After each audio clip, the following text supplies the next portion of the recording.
get back when I'm up on the track. It's ironic how I rip it anytime that I rap. So haters better step, might want to check, cause I be coming direct when I be up on the deck. And then I used to be weak, but then I grew older. Cut off the hair and now I move boulders. Send it off cause I'm making a warm, I'm creating a story.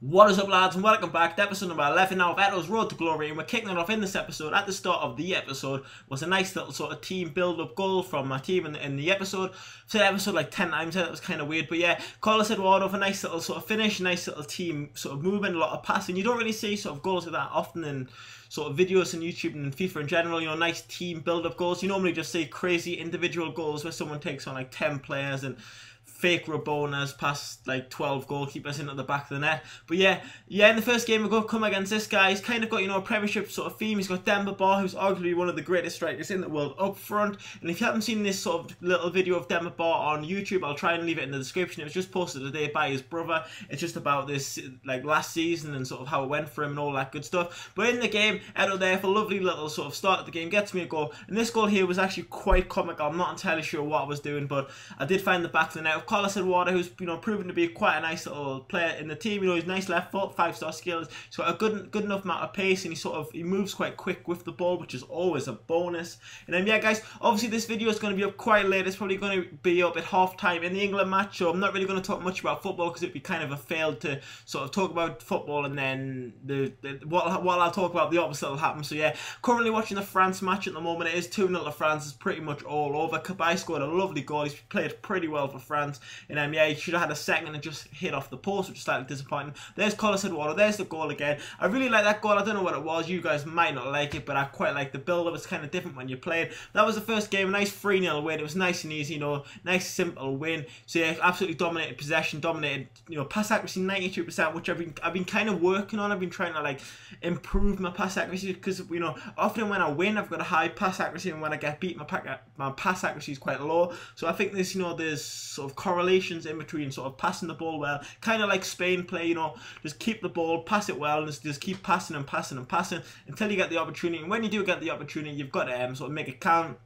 And when you got strikers up front like Eto'o, you know, Tardelli, Wagner Love, and you know, the other fella Dumbia, you know, you're going to be clinical. You got quick, pacey strikers with good, you know, feet, and you can use either foot. Had a couple of injury issues, I do believe, there, and maybe some contract issues, which is never a good thing to see. So yeah, guys, what I was going to talk about in this episode, I do not know. I've completely forgot, which is kind of a fail. But yeah, this was kind of weird looking for contracts as well. I don't know if that was a bit of a noob move, getting bronze sort of contracts. I'm not entirely sure. But yeah, that was the team. We're going to the next game against this guy. He's got, you know, kind of not exactly the greatest chemistry in the world. You know, he's probably just, you know, new to the Ultimate Team. His teams are slightly all over the place. He does have a De Jong up front, who's a really decent striker who might be coming to Newcastle United. Yeah, hopefully we'll sort of sign him in the transfer window. It's been heavily rumoured.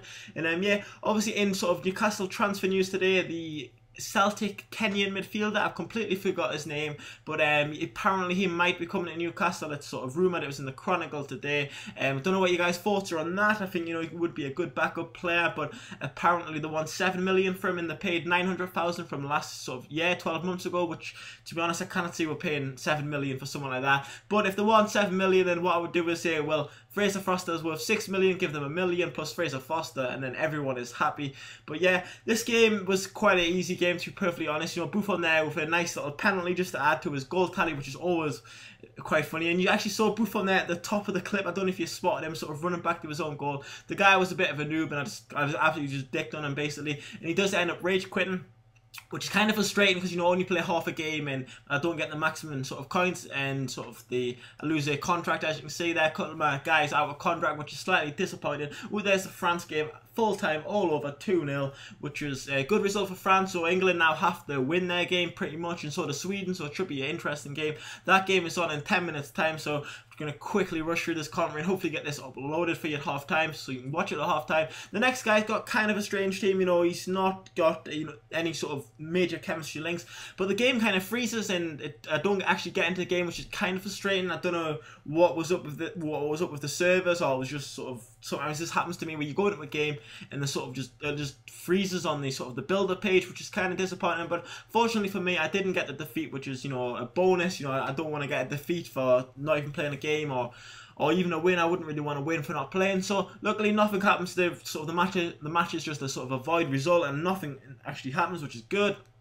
And after that, I thought, you know what, let's go back into another game and let's get another win. And I come up against this guy. He's a bit of a noob, to be perfectly honest. He's quite one of them. He's one of the most frustrating players in FIFA, where you sort of get in the lead against him and he kind of just puts his controller down and he doesn't play, or he passes it around his defense, and it's kind of frustrating. You'll see his squad here. He's got kind of a Brazilian squad. He hasn't got people in the right formation. His chemistry is only 71, but he has got some decent players. Like, he's got Nilmar, Neymar. He's got some decent players, but to be perfectly honest, he's got all the gear but no idea, as they would say.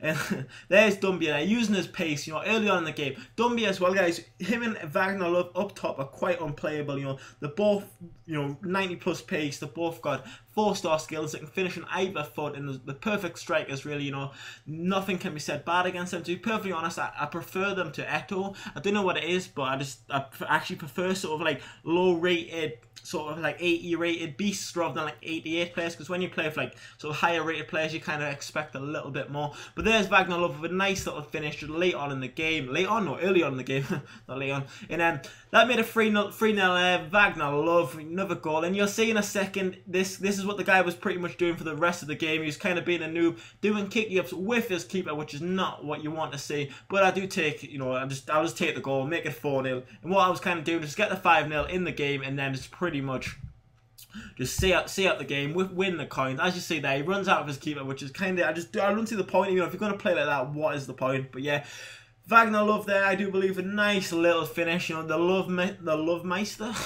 That was a bit weird, but yeah, nice little finish. And then you'll see here from the 70th minute onwards, I just passed it around my defense just to piss him off. But yeah, guys, hope you enjoyed the episode. This episode will be up at halftime in the England game. Hopefully England will get a good result. You never know. Sweden have got some good players. But anyway, guys, if you enjoyed the episode, smash that like button down below, and I will see you tomorrow with another video. So yeah, guys, peace.